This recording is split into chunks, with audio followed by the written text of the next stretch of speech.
হযরত বেলাল প্রত্যেকদিন আযান দেয়, হাইয়া আলাস সালাহ। হযরত বেলাল প্রত্যেকদিন আযান দেয়, হাইয়া আলাল ফালাহ।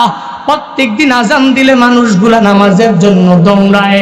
একদিন হযরত বেলাল হাইয়া আলাস সালাহ বলে না, হাইয়া আলাল ফালাহ বলে না, হযরত বেলাল বলে হাইয়া আলাল জিহাদ। এই কথা শোনার পরে মসজিদে নববীর আশেপাশে এক ঘরের মধ্যে এক মহিলা প্রত্যেকদিন যখন ওই বেলাল আযান দিত, মহিলা উঠিয়া নামাজ পড়তো। ওই মহিলা নামাজ পড়ে কোরআন তিলাওয়াত করত। এই মহিলা যখন শুনেছে বেলাল ওই আযানের সুরের ধ্বনি দিয়ে দিয়েছে, যখন বেলাল বলেছে হাইয়া আলাল জিহাদ, ওই মহিলা আজকে ঘুম থেকে না উঠে ওই মহিলার চোখ দিয়া টপ টপ করে পানি পড়তেছে। ওই মহিলার পাশে শুয়ে আছে মহিলার 7 বছরের একটা সন্তান। ওই সন্তানটা ওই মহিলা মাকে ডাক দিয়া বলে, মা। প্রত্যেকদিন হযরত বেলাল যখন আযান দেয়, হাইয়া আলাস সালার সাউন্ড যখন দেয়, হাইয়া আলাল ফালার সাউন্ড যখন প্রত্যেকদিন হযরতে বেলাল দেয়, ও মা তুমি উঠে নামাজ পড়ো আর কোরআন তিলাওয়াত করো। ও মা আজকে কেন কান্না করতেছো তুমি আমারে জানাইয়া দাও। ওই মহিলাটা বলে, রে সন্তান, এই বেলাল প্রত্যেকদিন হাইয়া আলাস সালার সাউন্ড দেয় আমি জানি। যখন বেলাল বলে হাইয়া আলাল ফালাহ, তখন আমি ঘুম থেকে উঠে নামাজের মধ্যে দাঁড়াইয়া যাই। এই বেলাল 1 মাস 2 মাস আগে এই সাউন্ড যখন দিয়েছিল হাইয়া আলাল জিহাদ, আমার স্বামী তোমার বাবা হাইয়া আলাল জিহাদের সাউন্ড শুনিয়া আমাকে বলেছে, বিবি আমার তরবারিটা দাও, আজকে নামাজ কার জন্য পড়ব। হযরত বেলাল তো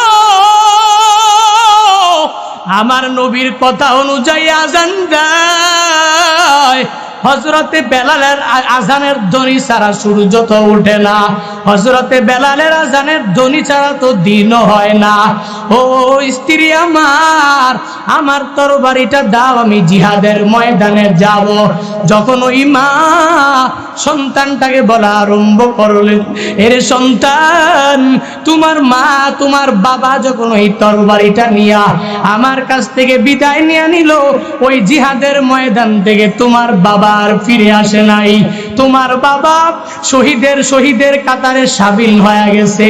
আজকে ওই বেলাল আগের মতোই সাউন্ড দিয়েছেন, হাইয়া আলাল জিহাদ। এটা মানে হলো জিহাদের দিকে আসো, নামাজ পড়ে জিহাদের ময়দানে যাওয়া লাগবে। নামাজ পড়ে কাফের বেঈমানের বিরুদ্ধে পরিপূর্ণ যুদ্ধের ময়দানে যাওয়া লাগবে। হযরতে বেলাল এই সাউন্ড দেওয়ার পর ওই মহিলার চোখ দিয়া যখন টপ টপ করে পানি পড়া আরম্ভ করলো, ওই মহিলা বলল, সন্তান আমার, আমি নবীকে কতটা মহাব্বত করি জানো, আমি নবীকে কতটা ভালোবাসি জানো। বলে ওই নবীর কথা শুনিয়া যখন আমার স্বামী তোমার বাবা যখন চলে গেল, আমি আফসোস করি নাই, কারণ আমি সারা জীবন গর্ব করে করে বলতে পারবো আমার স্বামী জিহাদের ময়দানে শহীদ। আজকে বেলাল আযান দিয়েছেন, হাইয়া আলাল জিহাদের সাউন্ড দিয়েছেন, আমার তো স্বামী নাই। এই হাইয়া আলাল জিহাদের সাউন্ড বলতে কি জানো?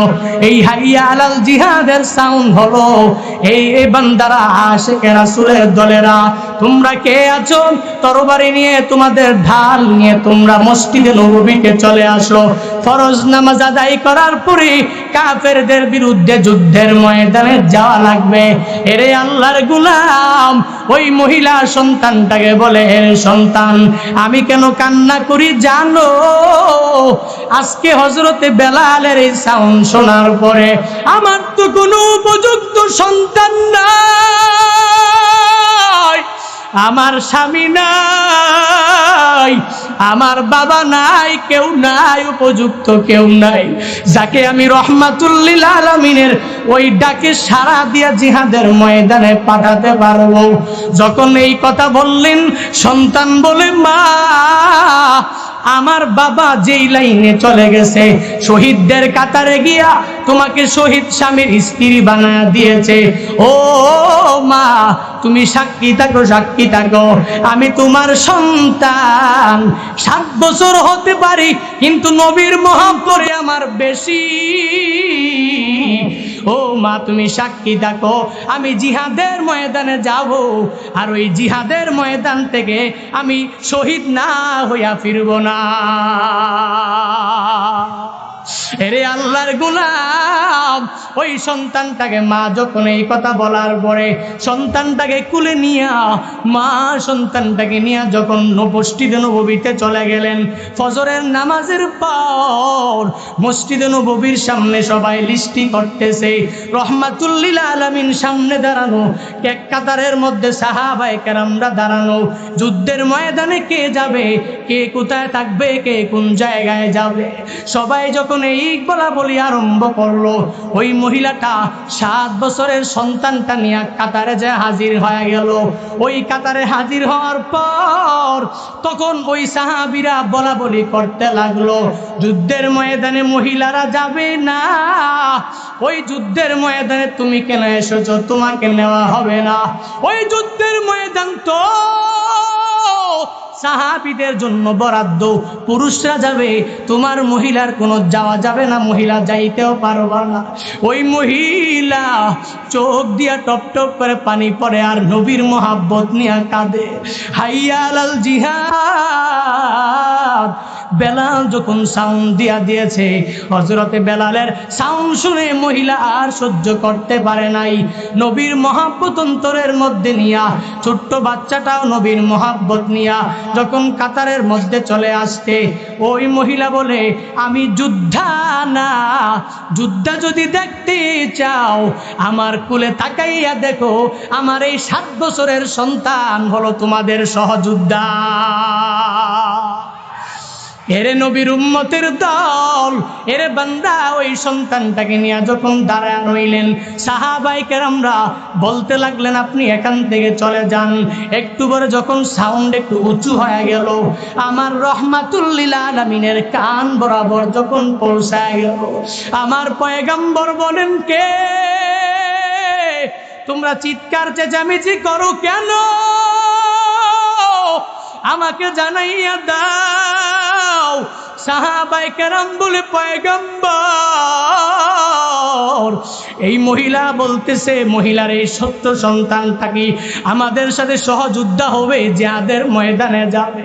ও পয়গম্বর আমার, বলেন বলেন, এই ছোট্ট ছোট্ট বাচ্চা কেমনে জিহাদ করবে? রহমাতুল লিল আলামিন বুঝানো আরম্ভ করলেন, ও মা, জিহাদের ময়দানে সাহাবায়ে কেরামরা যাবে। ও মা, সাহাবায়ে কেরাম বড় বড় বড় বড় যারা যারা প্রাপ্তবয়স্ক তারাই যাবে, তোমার সন্তান যাওয়ার কোনো প্রয়োজন নাই, কারণ তোমার সন্তানটা তো তরবারি বহন করতে পারবে না, তোমার সন্তানটা তরবারি নিয়ে দাঁড়াইতেও পারবে না, কারণ তরবারিটা তো তোমার সন্তান থেকে অনেক বড়। তাহলে কেমনে যুদ্ধে যাবে, কেমনে সে যুদ্ধে অংশগ্রহণ করবে, কেমনে সে কাফেরের বিরুদ্ধে লড়াই করবে? কেমন মা আর কেমন সন্তান, কেমন মার জবাব, কেমন সন্তানের জবাব? ওই মা ডাক দিয়া বলে, পয়গম্বর, আমার মনে আপনার প্রতি এতটাই মহব্বত, আমি 1 সপ্তাহ 1 মাস আগে আমি আমার স্বামীটা হারাইলাম। এই স্বামীটা হারানোর পরে আমার মনের মধ্যে টেনশন, আমি আমার সন্তানটাকেও রাখবো না, আমার সন্তানটাকেও ইসলামের খাতিরে আমি বিদায় দিয়া দিব। ও পয়গম্বর আমার, আপনি আমারে ফিরাইয়া দিবেন না, ফিরাইয়া দিবেন না। রহমাতুল লিল আলামিন বলেন, তাহলে কেমনে সে যুদ্ধে যাবে বলো? ওই মহিলা ডাক দিয়া বলে, পয়গম্বর, যুদ্ধের ময়দানে কাফেররা যখন আপনার দিকে যখন লক্ষ্য করে ডান দিকে যখন তীর মারবে, তখন আমার সন্তানটাকে আপনি ডান দিকে ধরে রাখবেন। আমার এই 7 বছরের সন্তানটাকে আপনি ডান দিকে ধরার পরে আমার 7 বছরের সন্তানটার উপরে তীর বাঁধবে, আমার নবীর কোনো ক্ষতি হবে না। আবার কাফেররা যখন আপনার বাম দিকে লক্ষ্য করে করে যখন তীর মারবে, আপনি আমার সন্তানটাকে বাম দিকে ধরে রাখবেন, তাহলে আমার নবী বেঁচে যাবে, আমার সন্তানটা আর কোশ্চিনকালেও বাঁচবে না। আমি জানি সন্তানটা মরে যাক, আমার রহমাতুল লিল আলামিন বেঁচে যাক। ও পয়গম্বর, আবার শুধু তাই না, সামনের দিক দিয়েও যখন যখন তারা আপনাকে মারা আরম্ভ করবে, আমার সন্তানটাকে সামন দিক দিয়া ধরবেন, ডান দিক দিয়া ধরবেন, বাম দিক দিয়া ধরবেন, আর সামন দিক দিয়া যখন ধরবেন, ধরার পরে আমার সন্তান ঝাঁঝরা হয়ে যাবে, কিন্তু আমার পয়গম্বর আমার রহমাতুল লিল আলামিনের কিছু ওই জিহাদের ময়দানে হবে না। এর বান্দা, সাহাবায়ে কেরামদের অন্তরে আমার নবীর কত মায়া দেখেছো। আজকে বান্দা ওই ইসলাম পাওয়ার পরে ইসলাম ধর্মের প্রতি কোনো মহাব্বত নাই, ইসলাম ধর্মের প্রতি বান্দা বিন্দু মাত্র পরিমাণ কোনো ভালোবাসা নাই। এরে বান্দা, তখন আমার রহমাতুল লিল আলামিন তবুও ফিরাইয়া দিলেন, বলে না না, এই ছোট্ট সন্তানটাকে ওয়াদা দিয়া দিলাম, এ সন্তান তুমি যাও যাও, যখন তুমি বড় হইবা তখন আমি রহমাতুল লিল আলামিন জিহাদের ময়দানে তোমাকে নিয়ে যাব। ওই মহিলাটা সন্তানটাকে কুলে নিয়ে যখন বাড়ির দিকে রওনা করলেন, বাড়ির দিকে যাওয়ার পর একটু করে যাওয়ার পরে সন্তানটা তো আর নড়ে না। সন্তান বলে, মা, আমি তো তোমাকে ওয়াদা দিয়েছিলাম আমি শহীদের মা না বানাইয়া আজকের এই জিহাদের ময়দান থেকে মা আমি ফিরব না, আমাকে বাড়িতে নিও না, রহমাতুল লিল আলামিনের কাছে আমি যাব। অনেক পারাপারি করে ওই মার কুল থেকে যখন নিচে লাফ দিয়া পড়ে গেলেন, 7 বছরের সন্তান রহমাতুল লিল আলামিনের কাছে দৌড়া গেলেন। নবী বললেন, কেন এসেছো আবার? তোমাকে না বিদায় দিয়া দিলাম, ওয়াদা দিয়া দিলাম যে আমি বড় হলে তোমাকে জিহাদের ময়দানে নিয়ে যাইব। ওই ছোট্ট সাহাবী বলে, পয়গম্বর,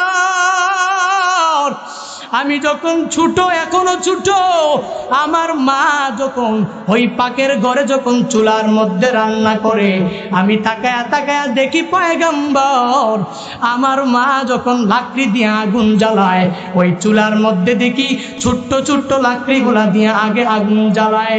ওই ছোট্ট লাকড়ি দিয়া আগুন জ্বালানোর পরে পুরা চুলা ভরে আগুন ধরে যায়, তখন ভাত পাক হয়ে যায়, তখন তরকারি পাক হয়ে যায়। তবে আগুন জ্বালাইছে ছোট্ট ছেলে, এই ছোট্ট ছেলের মাধ্যমে আগুন জ্বলবে, ছোট্ট একটা লাকড়ির মাধ্যমে আগুন জ্বলবে পুরা চুলার মধ্যে।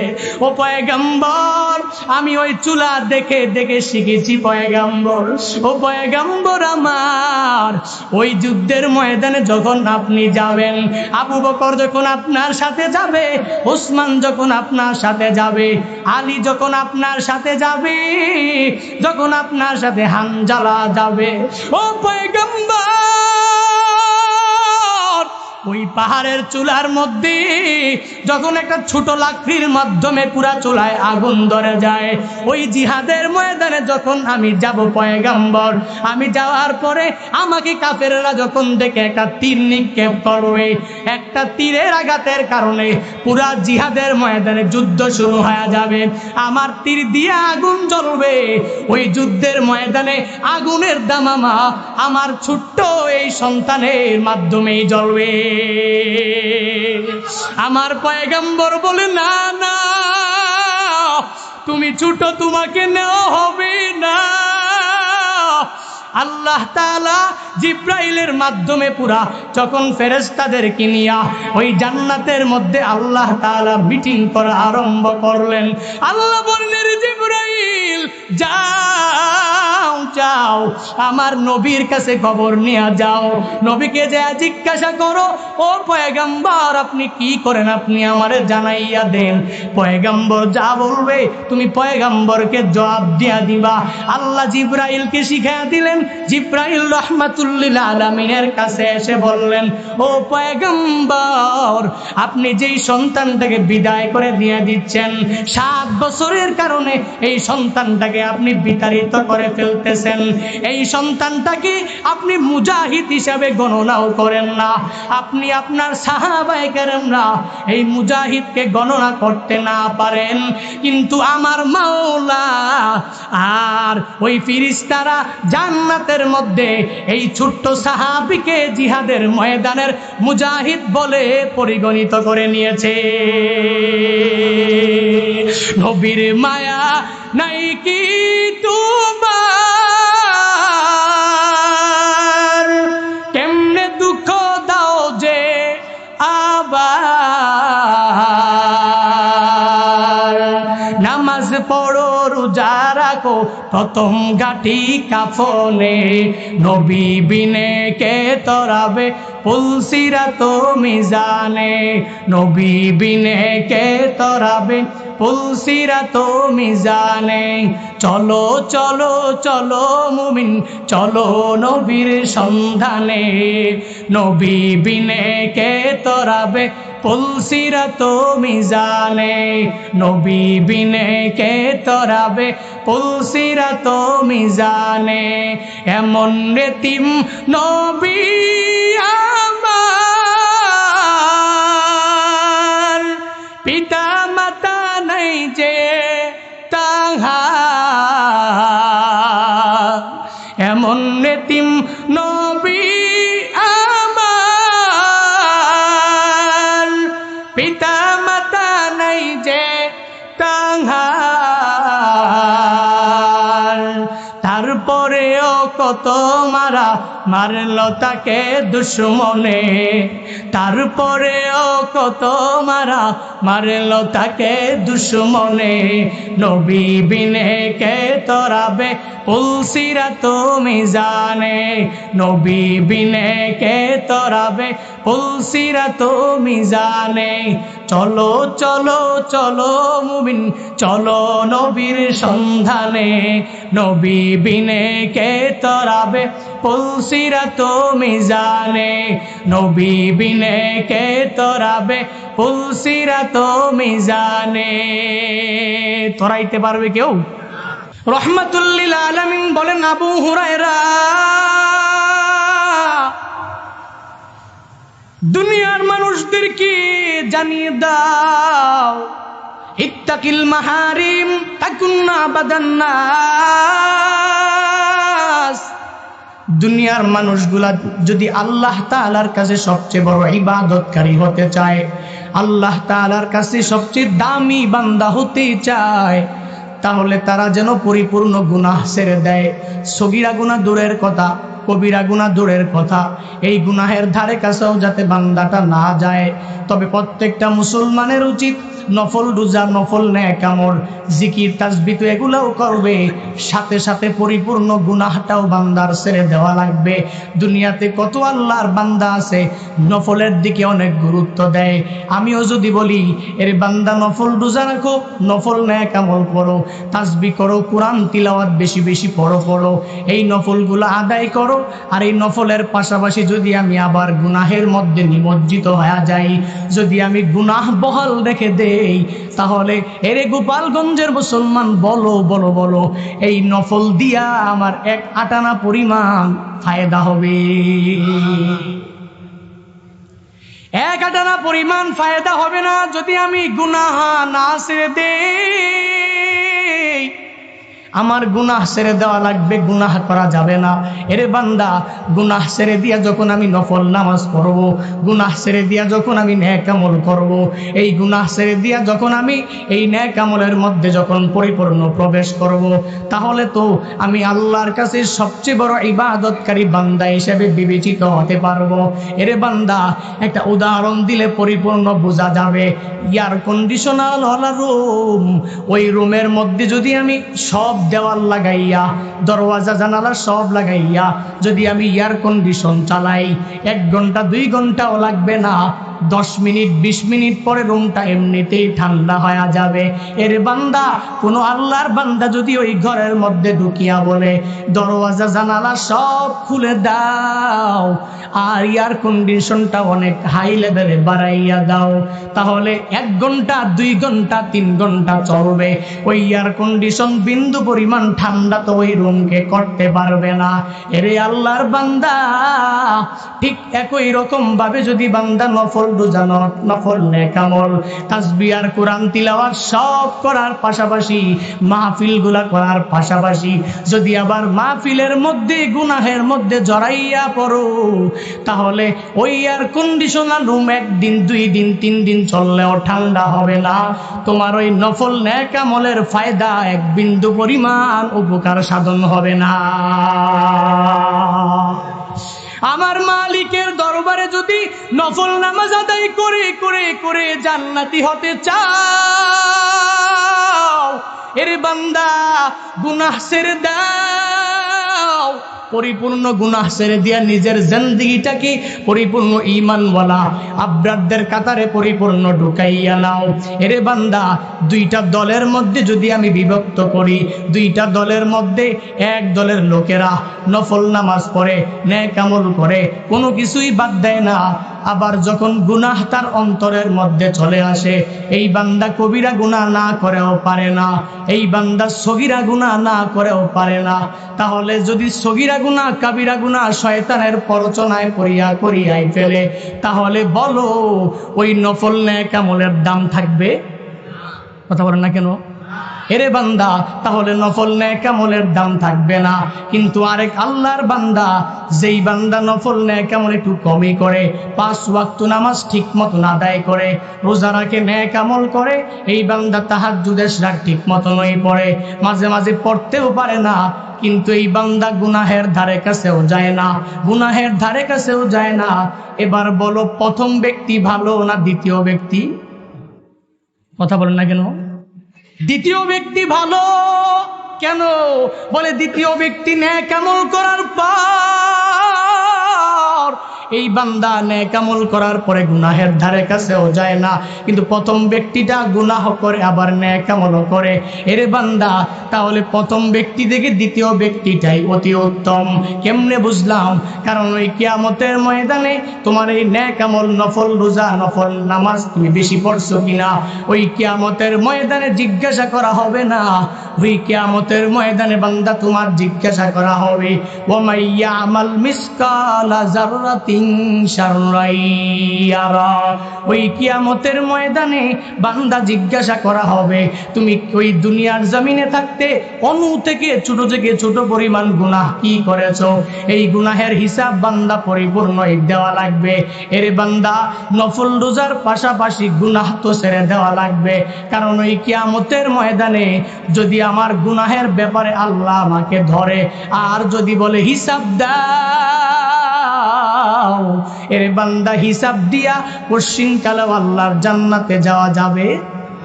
কথা বলেন না কেন? হিসাব দিয়ে আল্লাহর জান্নাতে যাওয়া যাবে না। এর আল্লাহর গোলাম, আমার মালিকের কাছে রহমাতুল লিল আলামিন যখন মুনাজাতে হাত উঠাইতেন, আল্লাহর কাছে বলতেন, ও মালিক, আল্লাহুম্মা হাসিবনি হিসাবান ইয়াসীরা।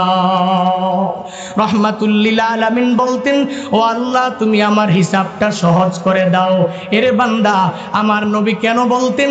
উম্মাহদেরকে শিক্ষা দিয়া গেলেন, সাহাবায়ে কেরাম, তাবিঈন, তাবিঈনদেরকে শিক্ষা দিয়া গেলেন, এরে আমার উম্মতের দল, আমার আল্লাহর কাছে শুধু হিসাবটাকে সহজ করে করে শুধু মুনাজাতের মধ্যে বলো, ও আল্লাহ, তুমি আমার হিসাব সহজ করে দাও, ও আল্লাহ, তুমি আমার হিসাব পরিপূর্ণ সহজ করে দাও। এর বান্দা, যদি আল্লাহর কাছে হিসাব সহজ বান্দা যদি মুনাজাতে বারবার আলামিন শিক্ষা দিয়ে গেছেন, ওই কিয়ামতের ময়দানে এর বান্দা যদি আল্লাহ তাআলা আমার কাছ থেকে তোমার কাছ থেকে হিসাব নেয়, বিন্দু পরিমাণ গুনাহ যদি হিসাব নেয়, আল্লাহর কাছে হিসাবও দেওয়া যাবে না, আল্লাহর জান্নাতেও যাওয়া নসিব হবে না। এজন্য বান্দা রহমাতুল লিল আলামিন বলে দিলেন নফল নেক আমলের মাধ্যমে এরে বান্দা নাজাত পরিপূর্ণ পাওয়া যাবে না, গুনাহ ছেড়ে দেওয়া লাগবে। গুনাহ ছেড়ে দিলে পরিপূর্ণ নাজাত পাওয়া যাবে।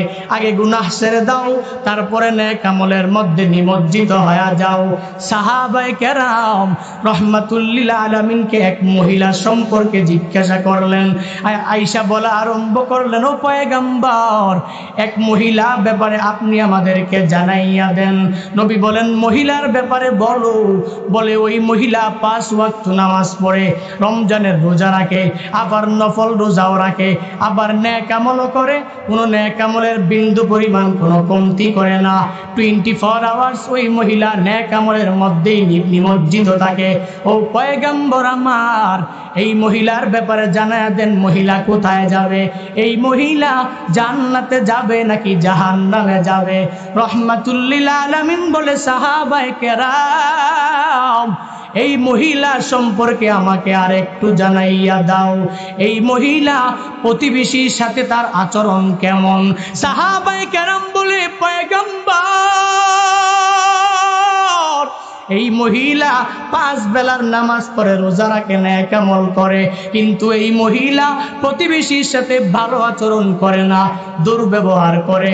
নবী বলে, ও সাহাবায়ে কেরাম এই মহিলা জান্নাতে যাবে না, বরং এই মহিলা জাহান্নামী হয়ে যাবে।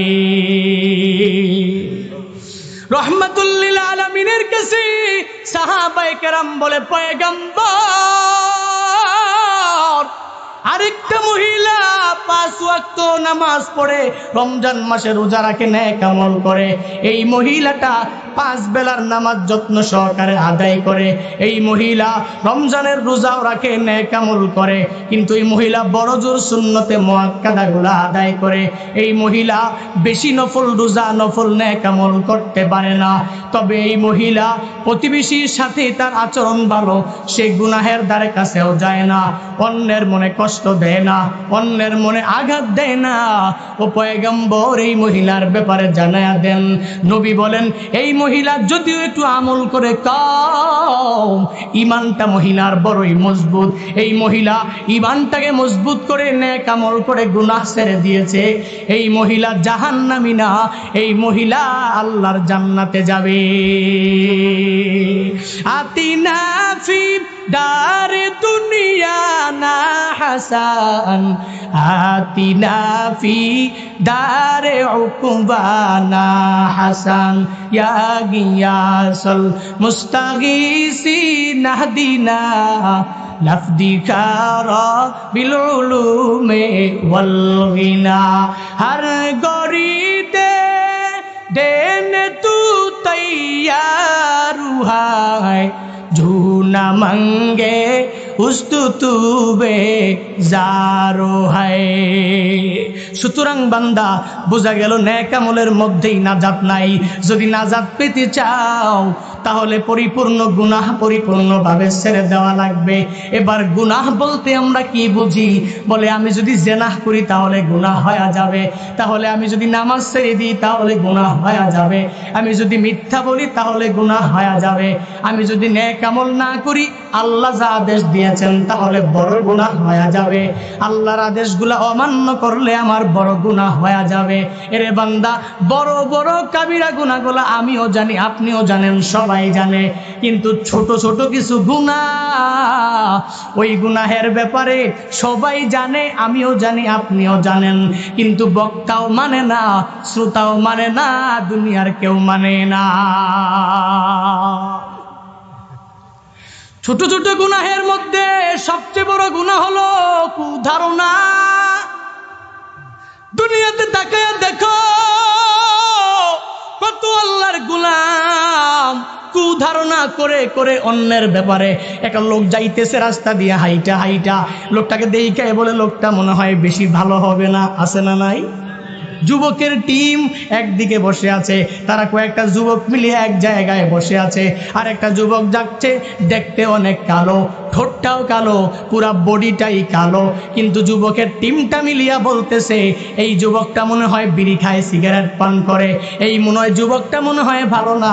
অথচ এই যুবকটাকে আল্লাহ তাআলা কালো বানিয়েছে। এই যুবকের টিমরা যে মিল্লা অন্যের ব্যাপারে ধারণাটা খারাপ করলো। এরে বান্দা, এই ধারণা সম্পর্কে আল্লাহ তাআলা কি বলেন? আল্লাহ বলেন, ইয়া আইয়ুহাল্লাযীনা আমানুজতানিবু কাসীরাম মিনাজ-যন ইন্না বা'দাজ-যন্নি ইসমু ওয়া লা তাজাসসু ওয়া লা ইয়াগতাব বা'দুকুম বা'দা আইয়ুহিব্বু আহাদুকুম আইয়াকুলা লাহমা আখিহি মাইতান ফাকারিহতুমু ওয়াত্তাকুল্লাহ ইন্নাল্লাহা তাওয়াবুর রাহিম।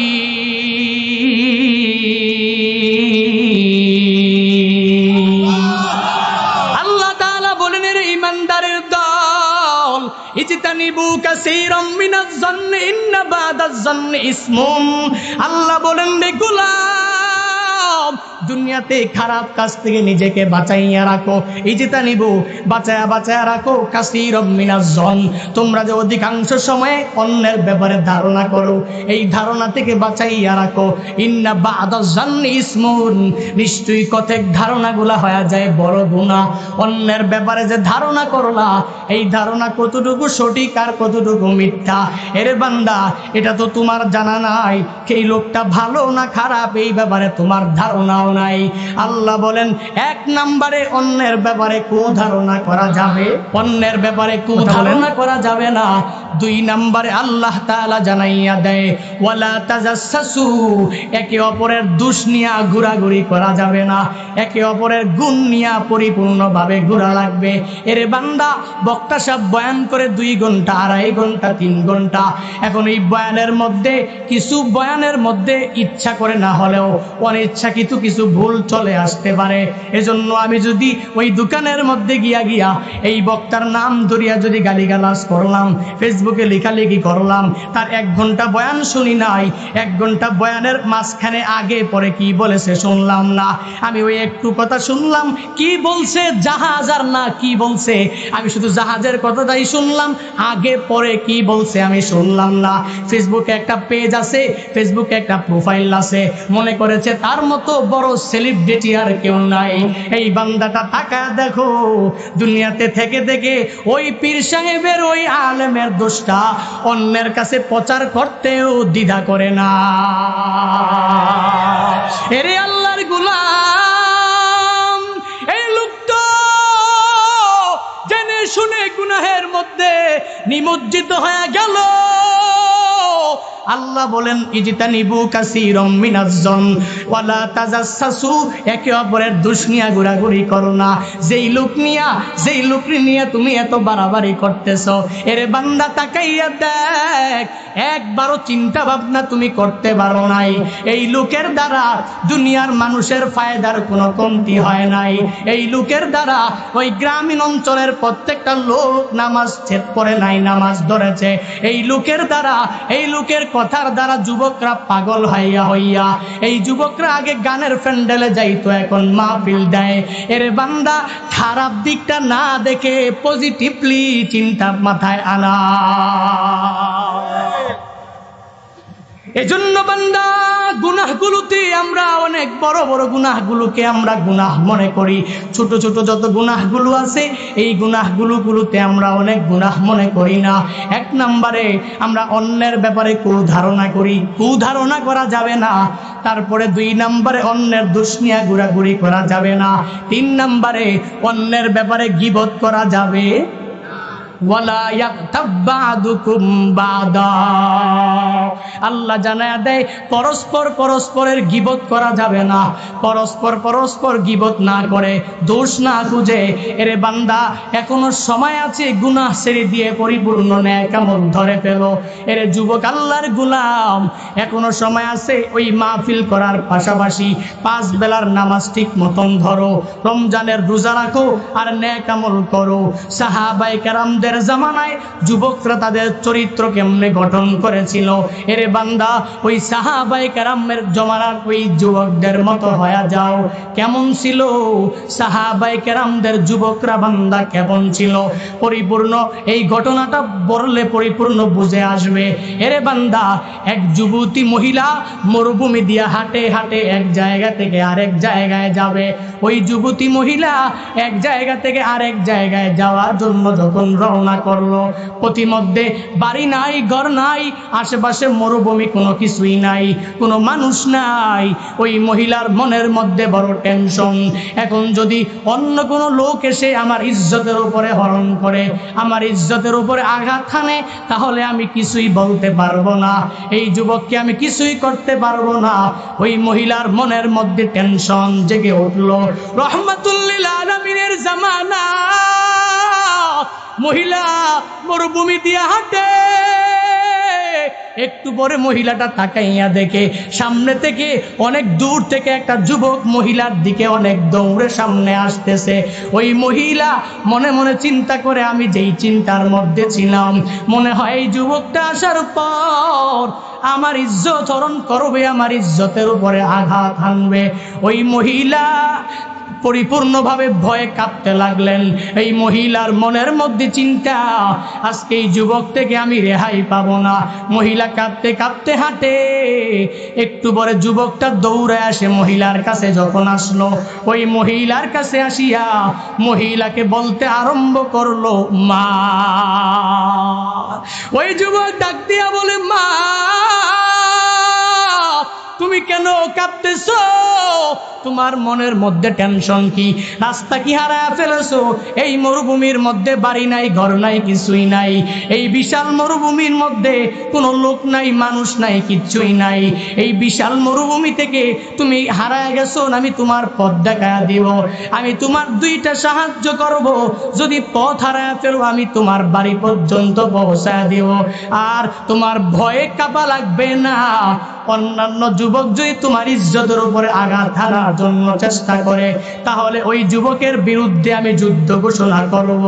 ওই মহিলা ডাক দিয়া বলে, রে যুবক সন্তান, এই যুবক, তুমি কি এই এলাকার না? বলে, হ্যাঁ হ্যাঁ, আমি এই এলাকারই যুবক। তাহলে এই এলাকার যুবকরা তো এরকম না, এরকম তো হওয়ার কথাও না। আমি তো শুনেছি এই এলাকার যুবকরা মহিলা দেখলেই মহিলার উপরে ঝাঁপিয়ে পড়ে। এই এলাকার যুবকরা মহিলাদের ইজ্জত পরিপূর্ণ হরণ করে। এই এলাকার যুবকরা মহিলাদেরকে সম্মান দেয় না। ওই যুবক ডাক দিয়া বলে, মা, আমি যুবক এক সপ্তাহ আগে ওই রকম ছিলাম। আমি যুবক এক সপ্তাহ আগে তোমার মতো ওই রকম কন্যা সন্তান যখন আমি দেখতাম, যখন আমি মহিলা দেখতাম, ওই মহিলার ইজ্জত হরণ করে আমি নিয়ে যাইতাম। ওই মহিলার সাথে আমি জেনার মধ্যে পরিপূর্ণ লিপ্ত হয়ে যাইতাম। ও মা,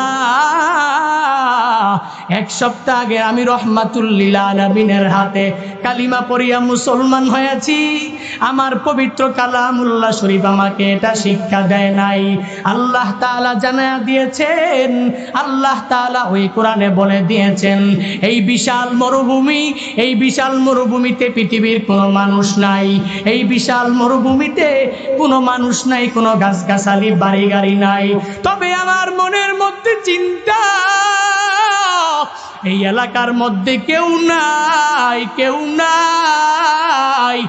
এরে মা, আমি জানি আমার রহমাতুল লিল আলামিন দেখবে না, আবু বকর দেখবে না, ওমর, উসমান, আলী আমাকে কেউ দেখবে না। তবে পৃথিবীর কেউ না দেখলেও আমার আল্লাহ আছেন, আল্লাহ দেখবে কি দেখবে না? ওহুয়া মাআকুম আইনামা কুনতুম আল্লাহু বিমা তা'মালুনা বাসীর।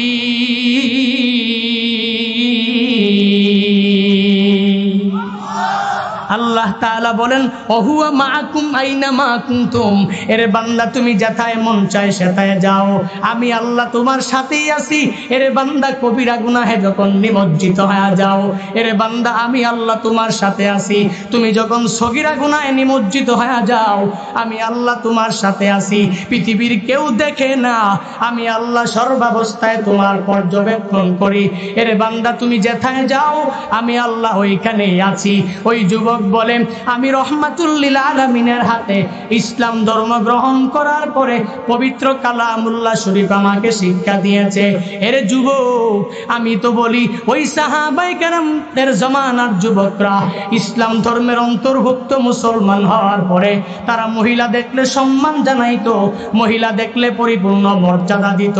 তুমিও আজ আমিও আজ যদি মহিলাদেরকে সম্মান দিয়া বড় বড় মুরব্বীদেরকে সম্মান দিয়া যদি আমিও চলতে পারি, ওই সোনালী যুগ আমারও চলে আসবে।